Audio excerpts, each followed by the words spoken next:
If you feel like life is heavy right now, it's not because you're weak. It's because your lens needs adjusting. That is such a compassionate way to begin. And, maybe the most purpose-driven place we can start this whole conversation. I think so. Today, we are really setting out to explore this stack of sources, all centered on one core relationship. The big one, the link between our internal state, our mindset, and the reality we think we're seeing. Exactly. The one we perceive, the one we interpret, and ultimately the one we experience. Yeah. And what I found so compelling in the materials is that it's all about the mechanisms. It's not just, some vague philosophy. Right. The mission for us today is to really get into how our internal narrative, that story we tell ourselves, actually functions as the construction site for our external life. And more importantly, how we can start to deliberately change that narrative. That's the key. We're trying to guide you through what we're calling the inner shift. And I mean, this is so much more than just thinking positive thoughts or some kind of superficial pep talk. Oh, absolutely. It's the deliberate, almost architectural act of choosing a new internal perspective. And the goal is to unlock real, tangible change in the world, but from the inside out. From the inside out. That's the core premise I saw running through all the sources. The greatest leverage you have in your life, it isn't in fighting the external world constantly. It's in the sustained, deliberate mastery of your internal response. Yeah, and that's what makes this so practical. We're moving beyond abstract ideas. This is Yeah. about giving you an actionable framework, something you can use to build, well, profound self-trust. And resilience and real growth. I think we're looking at a fundamental shift in your internal operating system. That's a great way to put it. It's about moving from the state of constant, reactive turbulence. Which is exhausting. It's exhausting. And moving toward a place of intentional, powerful, and scalable response. That intentionality is the real difference maker. So the tools we're talking about, they come from recognizing this kind of fundamental truth about how our brains work. Yeah. That our thought habits aren't just random noise. Not at all. They are the cumulative architecture of your life. They're deeply ingrained. So if we can show you how that architecture is built, well, then you can start modifying the blueprints. We're laying the groundwork to see your own thoughts, those little daily patterns, not as just byproducts of stress, but as the very foundation of everything you do next. Precisely. It's treating the mind like a system that can be upgraded and trained, not, some static thing you're just stuck in for life. Okay, so let's get into it. Let's dissect how these internal narratives actually become our external outcomes. All right, let's start with the foundational concept. It's one that, on the surface, sounds almost deceptively simple. It does. Your mindset determines your reality. Yeah. Change your thoughts and you change your life. And, at first glance, that can sound like a bumper sticker. Right. It's easy to dismiss. But when you really start to analyze the psychological and even the neurological implications behind that statement, it's just staggering. It is. We have to move past this simple idea of just positive thinking. Yes. This isn't about ignoring problems. It's about the fundamental structural difference between, say, just having thoughts and really understanding what those thoughts do to the quality and the structure of your perception. So your mindset is actually telling your brain where to put its energy and focus. Exactly. And that brings us to this really crucial analogy from the sources, the lens. Your mindset isn't just how you think about a situation. It's how you see it. It's how you see it before the thought even fully forms. It is the lens that interprets every single event that happens to you, good, bad, or even neutral. So can you break that down a bit? How did that work on a biological level? Well, you can think of it in terms of a part of your brain called the reticular activating system, or the RAS. Okay. The RAS is basically the gatekeeper. It stands between this massive flood of sensory information hitting you every single second and the tiny little sliver of that information your conscious mind actually gets to notice and process.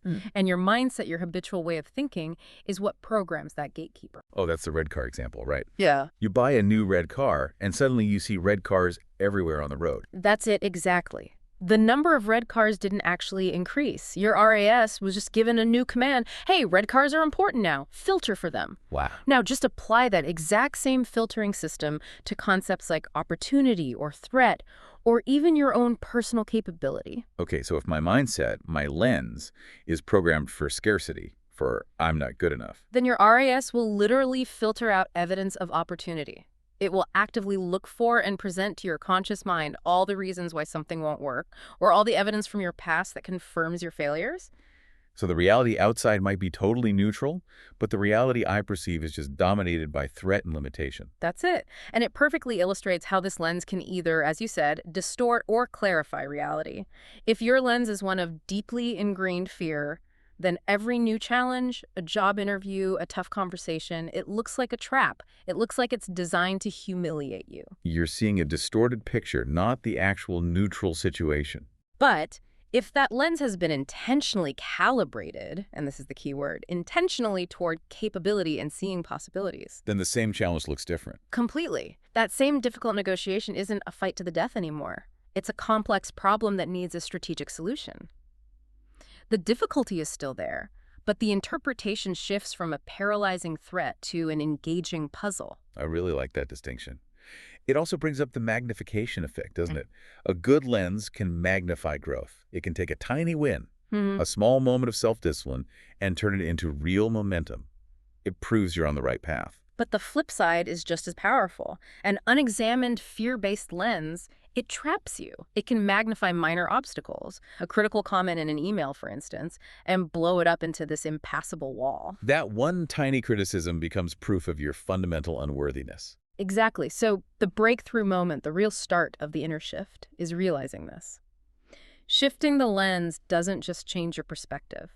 Because the lens programs your RAS, it fundamentally changes the data stream that even reaches your conscious mind. And that changes your emotions and, most critically, your actions. So here's the big challenge then. How do you even realize you're wearing a lens in the first place? I mean, most people just walk around believing that the picture they're seeing is reality. That is the unawareness trap. And it's so pervasive. Most of us operate entirely on default settings, just reacting based on this old conditioning. Triggers that were set maybe decades ago. In childhood, from an early failure, from cultural stories about who we're supposed to be. And we just respond to these triggers without ever pausing to question the script we're running. And what does that old conditioning prioritize? If it's old, it's probably about survival, right? So is the fear lens just a protection mechanism that's kind of gone haywire? 100%. The default human setting is threat avoidance. So this conditioning prioritizes survival over expansion. It's why we see so many people consistently avoiding risk, shrinking from discomfort, and then creating these elaborate justifications for why they're staying put. It's not laziness. It's not laziness. It's a deep, ingrained psychological program designed to minimize any perceived threat. And expansion, growth, change, that feels threatening because it means navigating the unknown. And the old script just screams, stay safe, stay small. So if your internal operating system is running a program that says the world is dangerous, success is for other people, then your actions are going to align perfectly to keep you small and safe, even if you say you want a promotion or a better relationship. That's confirmation bias filtered through the lens. It's so powerful. And the path out, the path of the inner shift, it requires you to become like a rigorous investigative recorder of your own mind. You have to question the story. You have to consciously question the story behind your habitual thoughts. Ask yourself, where did this belief come from? Is it based on evidence from today or from a trauma that happened 20 years ago? And the most important question, is this story still serving my highest purpose? Because if you don't interrupt it, you're just a captive to it. Okay, this is where we make the pivot. We've diagnosed the problem, now we had to get to the empowerment. If we accept the reality of the lens and this unawareness trap, the next piece of this is what our sources call the radical truth. Which is that mindset is learned. Mindset is learned. For so many people listening, I think this could be the genuine breakthrough moment because it gives you your agency back. It is the single most empowering realization in this entire process. It completely reframes the conversation away from these fixed personality traits. If your limiting mindset was just part of who you are, like an unchangeable part of your identity, Then what's the point? then trying to change feels totally futile. You'd just be stuck with a bad personality, or you're just not a confident person. But the second you recognize that your mindset is not who you are, it's what you've practiced, it changes everything. It turns that self-criticism into a training plan. It shifts from, I am incapable, to, I have habitually practiced thoughts of incapacity. Yes. Think about it like learning a language or a physical skill like playing the piano. If you're struggling with public speaking, you don't say, my personality is fundamentally flawed. You say, I need more practice and training in this specific skill. It's the same for our inner world. It is exactly the same. Yeah. Your current default mindset is simply the result of years and years of consistent and usually unconscious mental repetition. It really demystifies the whole thing. If it's a skill made up of different components, then we can take those components apart and rebrug them with deliberate practice. So let's break down the ingredients. What are these things we're practicing every day, whether we know it or not? Okay, so the first ingredient is probably the most obvious one, but is also the most overlooked. It's the stories you repeat. The narratives. The narratives that run on a loop inside your head about what you're capable of, what your past means, what your future holds. They are incredibly powerful, self-fulfilling prophecies. Can you give us a concrete example? Like the difference between a fact and a story? Sure, a fact is, I filed my taxes late last year. Mm-hmm. A story is, I am always disorganized and I'm totally incapable of handling my own finances. Oh, yeah. See the difference? The story is this huge, disempowering generalization that you've built around one single data point. And by repeating that story, you're wiring your brain to look for more evidence to support it while actively ignoring all the times you were perfectly organized. The story literally becomes the lens. And that leads right into the second ingredient, which is the thoughts you indulge. Yes. Because we all have random negative thoughts pop into our heads. That's just part of being human. Hmm. But a resilient mindset doesn't, give them a VIP pass to move in and redecorate. Indulgence is the perfect word. That's the key action. It means you take a stray thought like, that meeting didn't go so well, and you actively feed it. You give it your attention and your emotional energy until it snowballs into a core belief. I am fundamentally incompetent, and now everybody at work knows it. So what does the strong mindset do? The strong mindset notices that stray thought, might even label it as a cognitive distortion like catastrophizing, and then just redirects focus without getting into a debate with it. Indulging a thought is like watering a weed in your garden. You wouldn't do it.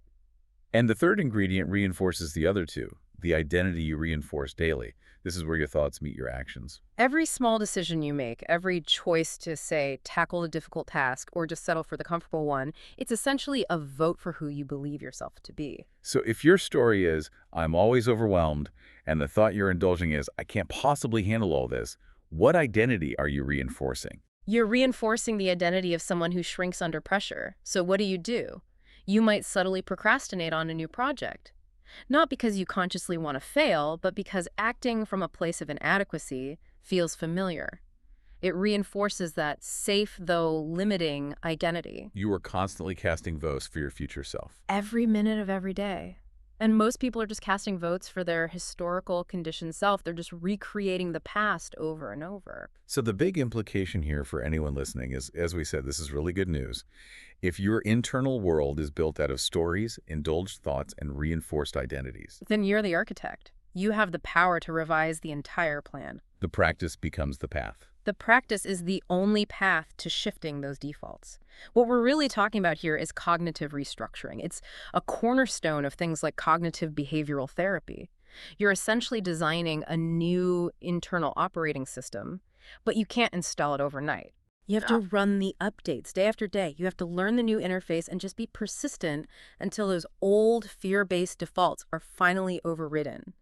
And that sustained process, that's the essence of the inner shift. Okay, so when people start doing this work, trying to build a more resilient mindset, they often run into a pretty big wall. It's the accusation of denial. They start to think that having a powerful mindset means you have to pretend your life isn't hard, or that real suffering isn't real. We have to address this, because how do we make sure this capable shift doesn't just become, toxic positivity? That is such a critical question, because you're right. A fragile positivity is completely unsustainable. It's just denial wearing a mask of strength. And it breaks under pressure. Every time. Right. The sources are so clear on this. A truly powerful mindset deals with difficulty head-on. It does not deny that things are complex or painful or even unjust. What it does is fundamentally change your relationship to the difficulty. So the internal dialogue isn't, this isn't hard, I'm fine, everything's fine, which is just suppression. Right, that's denial. The transformed dialogue is, wow, this is genuinely difficult, but I am capable of facing and navigating hard things. That tiny shift, it seems to be where all the power is. The psychological impact of that one change is enormous. It moves you instantly from a state of helplessness to a state of self-trust. Okay, break that down. Helplessness versus self-trust. Helplessness is an external focus. It's, this problem is too big for me, and the world has to change before I can be okay. Self-trust, on the other hand, it acknowledges the size of the external problem, but immediately shifts the focus inward. It says, okay, this problem is real and it's massive, but my internal resources, my resilience, my intelligence, my ability to adapt are greater. And when you trust yourself to handle it, you feel a sense of agency, even if the problem is still there. And that's what transforms reaction into response. Reaction is that primal state. Panic, anger, shutting down. It's retreating to what's known. Response, though, is strategic. It's calm. It's deliberate action that's informed by the situation, but not dictated by the panic of the situation. This self-trust also transforms fear into focus. Yes, fear, when it's just left to run wild, is diffuse. It's paralyzing. It makes you scatter your energy trying to protect yourself from every possible bad outcome, which just leads to burnout. Right. But focus, which is born from self-trust, it channels that energy. When you truly believe in your own capability, fear doesn't just vanish, but it gets a new job. It becomes an alarm bell that directs your attention precisely where you need to apply effort and strategy. It's just information, not a stop sign. This is leading us to what I think is the most game-changing idea in this whole process, the real core of the inner shift. The idea of challenges as feedback. Challenges as feedback. This is huge because I think most people, by default, see a setback, a project fails, a relationship ends as definitive proofs that they have failed. That's the narrative of the old lens. If Yeah. you see difficulty as a personal failure, you internalize it. It becomes a reflection of your self-worth, and that makes you want to quit to protect yourself. But the inner shift lens, it sees challenges not as personal failure, but as precise, targeted, and totally depersonalized feedback. And life will test you. That's a guarantee. The universe doesn't stop throwing obstacles your way just because you decided to have a better mindset. Of course not. But with the right mental framework, every single obstacle stops being an indictment of you and becomes an invitation. An invitation to what? An invitation to grow. An invitation to learn something specific that you need to learn. An invitation to adapt your strategy. It's like reality is saying to you, okay, you're ready for the next level of complexity, but first you need to strengthen this one specific muscle. So if you have a business challenge and it doesn't work out, seeing it as feedback means you don't just throw in the towel. Exactly. You look at the data. Was the marketing off? Was the product not quite right? Was the timing wrong? You adjust your method, and you use the pain of that setback as fuel to get better. If you see it as a personal failure, you just quit. You internalize the defeat, and you reinforce that old story of inadequacy. So that distinction, failure versus feedback, is really the engine that separates people who have sustained achievement from those who are just stuck in chronic stagnation. It is. It's the difference between saying, I'm bad at this, and saying, my method for solving this particular problem needs to be refined. You're externalizing the problem from your core identity. Which makes it correctable. It makes adaptation possible without all the self-blame and shame that usually comes with it. Okay, so if we accept this powerful idea that challenges are just feedback, the next logical step has to be practical. How do we actually do that? How do we harvest the learning from that feedback, especially when we're in the middle of the emotional storm? Right, because it's easy to talk about this when things are calm. It's much harder when you're actually feeling the pain of this setback. Exactly. And our sources point to specific tools for this. They talk about asking better questions, questions that literally act as doorways, rerouting your brain away from panic towards something productive. The quality of your life is so dependent on the quality of the questions you ask yourself, especially when you're under pressure. The default question when something goes wrong is almost always, why me? Or what did I do to deserve this? And those questions are just dead ends, right? They're closed loops that just generate more pain and frustration. They lead nowhere. So we have to interrupt that loop. And the first doorway into strength is asking the simple question, what is this teaching me? What is this teaching me? That's the ultimate tool for lesson extraction. Because it forces your brain to shift its mode of operation. By asking that question, you are literally engaging your prefrontal cortex. You're moving out of that survival-based victim mode limbic system and into the objective, curious student mode. It forces you to search for the utility inside the painful event. It does. Let's use a real-world example. Say you get a painful professional rejection, maybe for a big promotion you really, really wanted. Okay. The default question is, why do I always get passed over? And the answer your brain will serve up is, because you're not good enough. The terrible story. But if you force yourself to ask, what is this teaching me? Your brain has to go on a different search. Is it teaching me I need to get better at communicating my value? Is it teaching me that I need to build a stronger network inside the company? Is it teaching me that maybe this isn't even the right company for me? You're treating the painful event like a data point. You're stripping away the emotional story to get to the objective, useful information you can actually use. Exactly. Now, the second question goes even deeper. It focuses more on your internal architecture. You ask yourself, what part of me is being asked to evolve here? Ooh, that's powerful. So it's not even about the external thing, the lost promotion. It's about what internal quality needs to be upgraded for you to succeed next time. It's required adaptation, delivered to you personally by reality. The situation isn't random. It's perfectly designed to hit your growth edge. Is this situation demanding more patience from me because I tend to rush things? Or more assertiveness, because I always back down. Or better long-term planning because I rely too much on just winning it? Or maybe higher standards for my own consistency because I have a habit of starting strong and then fading out. It turns the adversity into a personalized training plan. It's like a targeted workout for a specific psychological muscle. You're identifying the exact attribute that needs to be strengthened so this kind of failure doesn't happen again. It's the difference between just vague self-improvement and precision self-evolution. But we have to add the same nuance here that we did before. These questions are not escape hatches. They are not escape hatches from hardship. They don't magically make the disappointment go away. They are just incredibly pragmatic tools for building strength through the pain. They let you endure the hardship productively. You can feel the emotion, the anger, the disappointment, but you stop that emotion from hardening into a permanent damaging belief about yourself. Because you've extracted the lesson. That extraction is how you profit, psychologically, from your pain.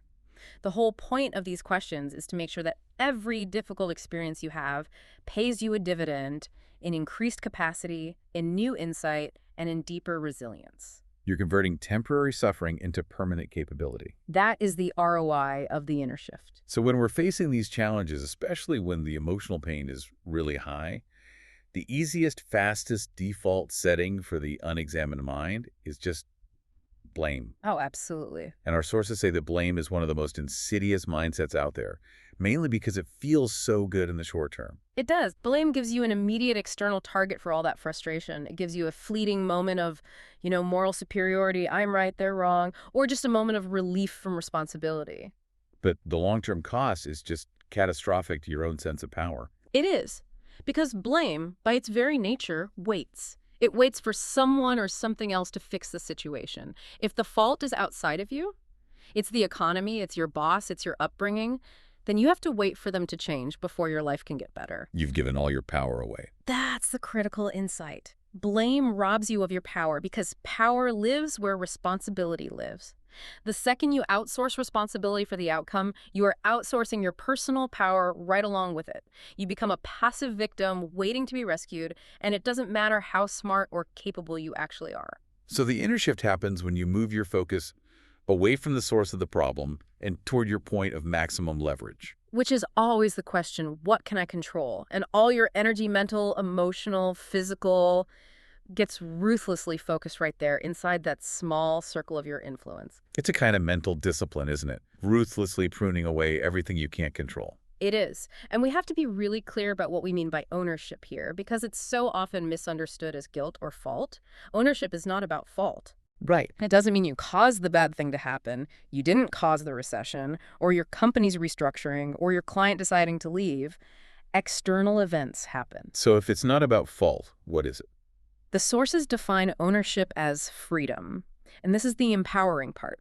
You may not control the event, but your response to the event is always within your control, and that response is everything. Your response is the lever. It's the lever that determines your emotional stability, your next strategic move, your ability to learn the lesson we just talked about. It determines whether you get stuck in a loop of frustration or whether you move forward, using the challenge as fuel.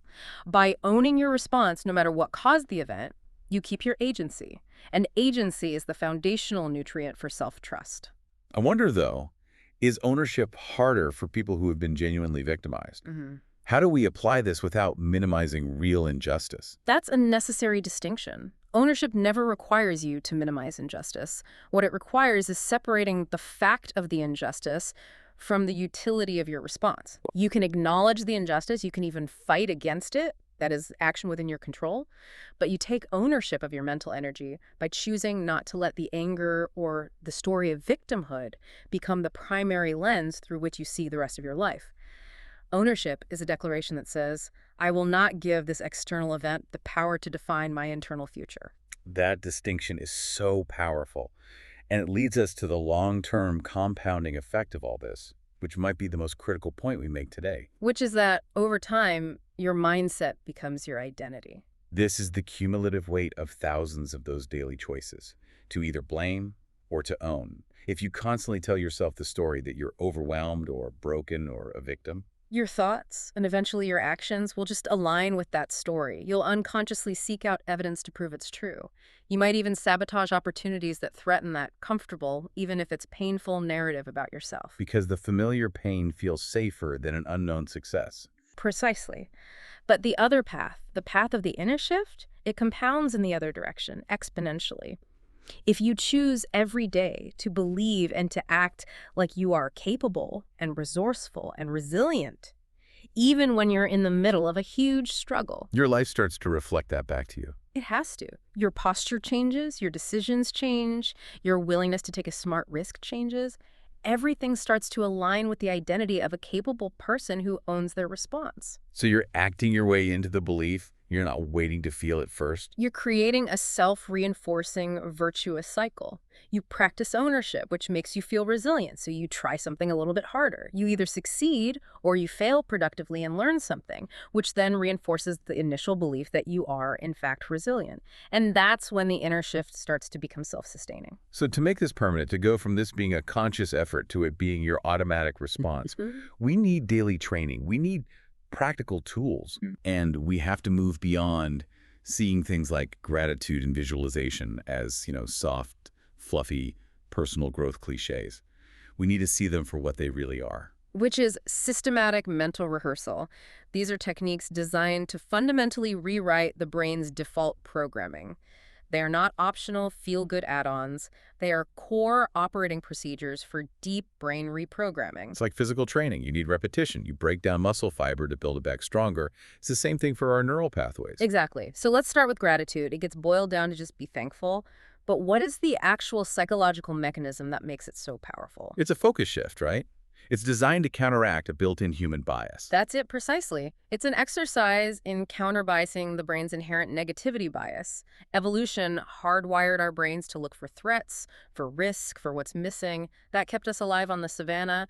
But in modern life, it just leads to chronic anxiety. So gratitude is the intentional countermeasure. It's a sustained counterbias exercise. It systematically trains your brain's filtering mechanism, that RAS we talked about, to shift from noticing lack to noticing abundance. So if my default mental loop is, I don't have enough time, I don't have enough money, I haven't achieved enough, I'm just reinforcing scarcity all day long. All day. But by rigorously practicing gratitude, even for the smallest things, my body works, I have a friend that I can call, this cup of coffee is warm, you are training your brain to notice the evidence of sufficiency. You're giving it counter-evidence to the scarcity story. You're basically telling your RAS, hey, search for things that are working and bring those to my attention. And the more you do that, the more familiar that feeling of abundance and capability becomes. And that makes it so much easier to spot real-world opportunities and resources because you're not just dwelling on the deficit. Okay, so that leads perfectly into the second major tool, visualization. And for a lot of people, this just sounds like fantasy, like The Secret. Right, and we have to be very rigorous here. Visualization, when it's used correctly, is rehearsal, not fantasy. And that distinction is absolutely critical for the inner shift. So how does that work in the brain? Does the brain know the difference between an imagined rehearsal and a real experience? Neurologically, not really, not entirely. There's a ton of research on elite athletes that shows when they vividly visualize a perfect performance, a diver imagining the perfect entry, a basketball player, the free throw, They are firing the same neurological circuits in the same sequence as if they were actually doing So it. you're pre-wiring the outcome. You're pre-wiring it, and the same exact principle applies to mindset and to difficult emotional responses. When you consistently imagine yourself being calm and focused in a tough situation, you mentally run a simulation of handling a difficult conversation with poise or responding to a sudden failure with strategic calm. Your brain starts to treat that simulation as a memory, as something that's familiar. Yes. So when the real moment arrives, that tough conversation, that unexpected problem, your brain doesn't trigger a full-blown panic response because it feels like it's been there before. It's run the simulation successfully dozens of times. That familiarity dramatically lowers the threat response. So if your mind is totally unfamiliar with what it feels like to be successful under pressure, the real thing will just trigger anxiety. But if you've mentally rehearsed the desired response, your focused posture, your clear voice, your deliberate breathing, your body and mind have a practice script to fall back on. You've created a mental precedent for success. So the outcome is that you stop waiting.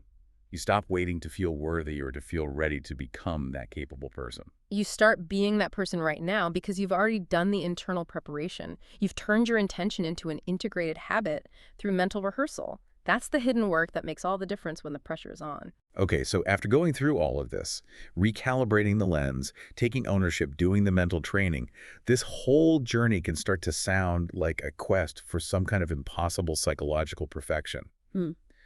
And we have to be so careful here to stress that rewriting your mindset is not an overnight flip. It's not about erasing all your doubt or never having a negative thought again. That's such an unrealistic expectation, and it just sets you up for failure and self-criticism. Absolutely. The path to alignment is about consistency, not perfection. It's a messy, ongoing process. It's a daily decision, a choice you make every single day to pick the news story, to choose the strategic response, even when, and especially when, that choice feels unnatural or really, really hard. Some days the inner shift feels easy. Yeah. You wake up, you feel capable, the positive response just flows. Those are the good days. Those are the days that show you the work is paying off. But then there are the other days, the days when the old conditioning is screaming in your ear. The fear feels real, the urge to blame someone is overwhelming. And just choosing to apply the new lens takes an immense amount of conscious effort. That's where the real work is. That's where resilience is forged. It's the consistency of practicing on those hard days that slowly but surely strengthens the new neural pathways until eventually that desired response becomes your new default. And what you end up with is a psychological state that is strong, but not rigid. Resilience isn't about being an unmoving rock. No, rigidity is fragile. A rigid mind shatters when enough pressure is applied. A strong, flexible mind, it bends, it adapts, it learns, it allows for failure, it sees detours and setbacks as new data, and it integrates that information without breaking its core belief in its own capability. It allows space for failure, but doesn't, worship it. Exactly. You acknowledge the mistake, you pull out the feedback like we talked about, and then you move forward with a better strategy. And, importantly, it honors emotion, but it doesn't drown in it. So emotions are data. They're vital pieces of information. They're signals about what you value or what feels threatened. But they're visitors. They're not the permanent residents who get to make all the rules. The strong mind feels the emotion, processes the information, and then uses the logical part of the brain to choose an aligned response. And finally, maybe the most powerful part, it recognizes fear, but moves forward with courage anyway. Because courage isn't the absence of fear. It's choosing to act despite the presence of fear. The flexible mindset actually starts to see fear not as a stop sign, but as a confirmation that you're doing something important, something meaningful. So the final state of all this is true alignment. Eventually, applying your mindset stops feeling like a set of tools you have to consciously use. It just becomes your way of living. The shift becomes your natural default state, and the results just show up in your life. You have more clarity because you're not fighting with yourself all the time. You have more confidence because that self-trust is real and earned, and your whole life just starts to reflect the inner strength that you've been building all along. We have covered a lot of ground today on this profound journey of internal transformation.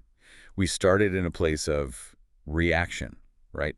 Trapped by old conditioning, seeing the world through a lens we didn't even know we had. And the path of the inner shift leads to a place of radical agency, actively choosing our response, reframing difficulty as an invitation to grow, and using these structured tools, gratitude, visualization, as real mental training for mastery. It's all about radical self-responsibility, isn't it? We stop waiting for the outside world to give us permission to feel capable.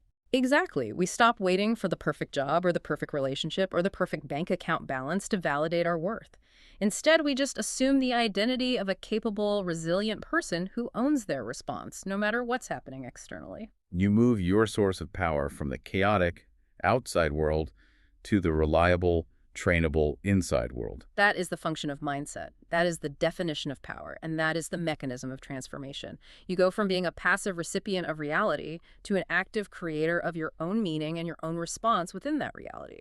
So based on everything we've explored, how mindset dictates identity and how identity dictates your actions, we want to leave you with one final provocative thought to consider. If your current challenges are in fact an invitation for you to evolve, what is the single most powerful identity shift? A new capability, a new belief about yourself, a new default response that you could begin rehearsing and voting for starting today. Not who you hope you'll be one day, but who must you start being right now to truly embrace the inner shift? That's the question that will dictate the direction of your next action. We encourage you to explore your next level of the inner shift.